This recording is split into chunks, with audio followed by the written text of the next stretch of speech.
முதிர்ச்சி பெற்ற தமிழ்நாட்டிலேயே இன்னும் படிக்க வாய்ப்பு இல்லாமல் பொருளாதார பின்புலம் இல்லாமல் எத்தனை பிள்ளைங்க பிற்படுத்தப்பட்ட சமூகத்தை சேர்ந்த கோணாரோ குயவரோ ஆசாரியோ கல்வெட்டரோ வளையரோ முத்தரையரோ இப்படி எத்தனை சமுதாயத்து பிள்ளைங்க அதுவும் பெண் குழந்தைங்கள்லாம் படிக்க ஆர்வம் இருந்து படிக்க வாய்ப்பு இல்லாமல் காசு இல்லாமல் எத்தனை குழந்தைங்க விவசாய வீட்டு பிள்ளைங்க இருக்குது நெசவாளி வீட்டு பிள்ளைங்க இருக்குது செருப்பு தைக்கிற வீட்டு பிள்ளைங்க அந்த பிள்ளைகளுக்கு கிடைக்க வேண்டிய படிப்பு பணத்தை மக்கள் வரிப்பணத்திலேருந்து தான் கல்வி கட்டணம் கொடுக்குறீங்க. யாரோட வரிப்பணம்? நம்ம எல்லாருடைய வரிப்பணத்திலிருந்தும் நீங்கள் கல்விக்கு ஸ்காலர்ஷிப்புன்னு கொடுக்குறீங்க.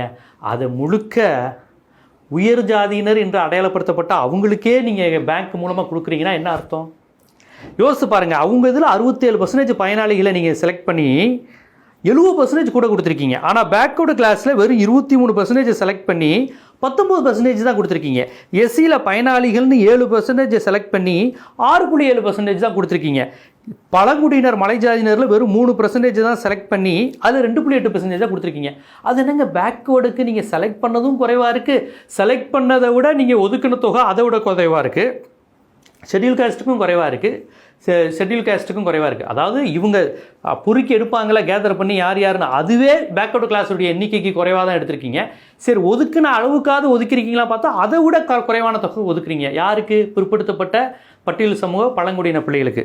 ஆனால் உயர் சாதி ஏழைகளுக்கு என்று நீங்கள் வரையறுத்திருக்கீங்க பாருங்க ஒரு லிஸ்ட்டு. அதில் பயனாளிகள் நீங்கள் தேர்ந்தெடுத்ததே 67%. டோட்டல் பாப்புலேஷனே 3% தானா? ஆனால் அதில் 67%. அதில் 67% இல்லை. அப்போ கல்வி கடன் தொகையில் 67% அவங்களுக்கு போகுது. அவங்க டோட்டல் பாப்புலேஷனே 3% தான். 70% இருக்கிறவனுக்கு உங்களுக்கு இப்போ 20% கூட ஒழுங்காக வரலை. 25% இருக்க ஷெட்யூல் காஸ்ட்டுக்கு 2.8% கூட வரலை. ஆனால் 3%க்கு மேலே இல்லாத ஒரு கூட்டத்திற்கு ஒரு 4% வச்சுக்கோங்க, அவர்களுக்கு 67% ஒதுக்கி 70% கொடுத்துருக்கீங்க. ஒதுக்குனதே அதிகம், அதை விட அதிகமாக கொடுத்துருக்கீங்க. இதெல்லாம் அந்த புள்ளி விவரத்தில் யாரும் கேட்க மாட்டாங்க அப்படிங்கிற தைரியத்தில் இஷ்டத்துக்கு யார் விட்டு பணம், உங்கள் விட்டு பணம் என் விட்டு பணம்லாம் சேர்த்து தான்.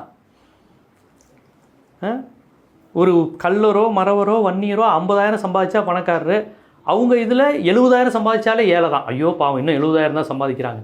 அப்படி தானே இடபிள்யூஎஸ்க்கு நீங்கள் டெஃபினேஷன் கொடுத்தீங்க, வரையறை கொடுத்தீங்க. புரியுதுங்களா? இந்த சமூக ஏற்றத்தாழ்வு தயவுசெய்து புரிஞ்சுக்கோங்க. அதாவது ஜாதி குடும்பங்கிறது வெறுமனே குத்துறதும் குத்துறது மட்டும் இல்லை. உங்கள் எல்லாரையும் உங்கள் தலைமுறையாக படிக்க விடாமல் முதுகுலையே குத்துறாங்க பாருங்கள். ஒவ்வொரு இன்றைக்கி பெரியார் அம்பேத்கர் காலகட்டம் இல்லை இது.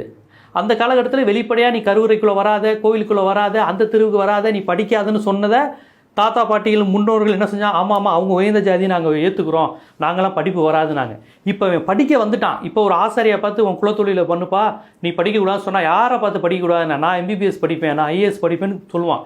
ஏன்னா பெரியார் அம்பேத்கர் தந்த இடஒதுக்கீடு, சமூக நீதி, காமராஜர், கலைஞர், திராவிட ஆட்சியில் எதிர்த்து பேசுவான். அப்படி நீங்கள் வந்துட்டீங்கன்னொன்னே வெளிப்படையாக உங்களை படிக்க வேணாம், உங்களை படிக்கக்கூடாதுன்னு சொல்லக்கூடாங்கிறதுக்காக இந்த மாதிரி எல்லா விதமான ஆப்புகளையும் அவங்க வைக்கிறாங்க. இந்த ஆப்புகளுக்கெல்லாம் யார் காரணமாக இருக்கா? வங்கிகள். வங்கி யார் கையில் இருக்குது? அந்த இடபிள்யூஎஸ் 10% அவங்களுக்கு சாதகமாக இருக்குது, உயர் சாதியினருக்கு.